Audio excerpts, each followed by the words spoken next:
শায়েখ আব্দুল্লাহ বিন আব্দুর রাজ্জাক হাফিজাহুল্লাহ একটা কথা বলেছিলেন তার স্ট্যাটাসের মাধ্যমে, সেইটা প্রিন্ট করে আমি আপনাদেরকে শোনানোর চেষ্টা করছি। কেন কথাটা আমার কাছে আসলেই ভালো লেগেছে, আমার কাছে আসলে চিন্তা হয়েছে কথাটা দেখার পরে। কেন, কি কথা বলেছেন তিনি, বিশ্বকাপকে কেন্দ্র করে তিনি কি বললেন এমন?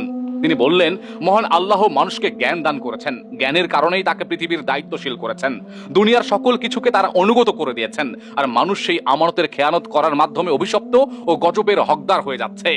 মুসলিম উম্মাহ আজ বানু ইসরাইল হয়ে গেছে, সালাতের জন্য ফজরে না উঠলেও গভীর রাতে খেলা দেখার নেশায় মত্ত হচ্ছে।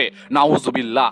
এই কথাটা কি এক ইঞ্চি, এক পরিমাণ, এক বিন্দু মিথ্যা আছে, ভেজাল আছে বলে মনে হয় আপনার কাছে? রাত ৩টার সময় আমরা উঠছি, ওঠার পরে বিভিন্ন জায়গায় গিয়ে খেলা দেখছি। কার খেলা? আর্জেন্টিনার খেলা। কার খেলা? ব্রাজিলের খেলা। যেই ছেলেটা সকাল 10টা 11টার আগে ঘুম থেকে ওঠে না কাজ ছাড়া, সেই ছেলেটা সকাল 7টার সময় গিয়ে 6টার সময় গিয়ে বসে আছে আর্জেন্টিনার ম্যাচ দেখবে। তাই এটা কি মুসলিমদের জন্য লজ্জার নয় ভাই? আপনি কোনোদিন ফজরের আজান শোনার পরও ঘুম থেকে ওঠেন না, ঘুমিয়ে ঘুমিয়ে নিজেকে শেষ করে দেন, নিজের পরিবারের খোঁজ খবর রাখেন না, সেই লোকটা আবার খেলা দেখার জন্য রাত 3টা থেকে বসে আছেন। এটা আসলে মুসলিমের সঙ্গে গাদ্দারি কিনা? এটা আসলে নিজের জাতির সঙ্গে গাদ্দারি কিনা? একবার আসলে এগুলো দেখলে চিন্তাও হয়, হাসিও পায়, কান্নাও পায়। আসলে কাকে নিয়ে চিন্তা করব, কাদেরকে নিয়ে চিন্তা করব?